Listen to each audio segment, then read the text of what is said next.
Senhor presidente, nobres colegas aqui presentes, essa lei eu acho que é mais um desgaste do governo Adiló. Nós não podemos votar um quadro de servidores em um dia. Uma discussão de menos de 24 horas.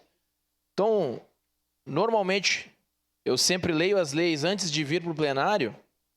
E ontem, quando eu me deparei com essa lei aqui, encerrando 162 cargos e criando 67 cargos, e olhei majoritariamente para a Guarda Municipal, né, que é a nossa pauta de segurança pública, nem os guardas sabiam do que ia acontecer aqui. Então, eu acho que o governo ele peca, mais uma vez, nas informações. Então, é algo que é bom, né? Nós temos aqui algo que, no seu princípio é bom, ou aparenta ser bom, e aqui torna mais um desgaste para o governo.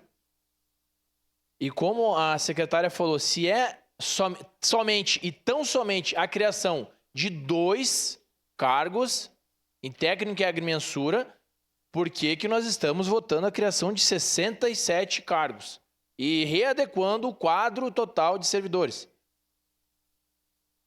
Isso não me soa bem, porque lá no futuro, depois passa a lei, isso se mantém como uma verdade. E o que vai ser divulgado para as pessoas? Até a gente comprovar para todos os guardas que não foi encerrado essas vagas que tinham, aquele pessoal que está para ser chamado, olha, não foram realmente encerradas as 40 vagas. Não.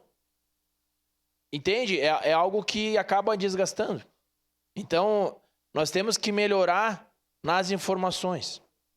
Como está aqui, eu não sei se está adequado, né? Eu acho que a gente teria que trazer para uma discussão maior, mais ampla, ainda mais se tratando de um quadro de servidores, que aqui a gente modifica praticamente todo o quadro, né? Nível 1, nível 2, nível 3, nível 4 de servidores. Então, eu acho que nós temos que nos planejar melhor. Hoje, o prazo de validade, ele não começou ontem e não acabou hoje. Então, isso serve para o governo. Nós temos que nos organizar. Se os concursos vão vencer, eu tenho que ter lá na minha sala, né? Eu que sou o secretário, sou o gestor, não sei. Lá na minha sala o vencimento dos prazos. Para que eu não chegue e tenha que colocar de imediato para os vereadores votar no outro dia, senão não acontece para a cidade. Então, nós temos que ter previsibilidade. Porque isso mostra seriedade. É isso que eu estou preocupado. Estou preocupado com a imagem do governo. O que vai ser divulgado ali na frente. Tá bem? Então, encarem isso como uma dica. Mesmo sendo de oposição, estou dando uma dica para o governo, para evitar esse desgaste. Obrigado, presidente.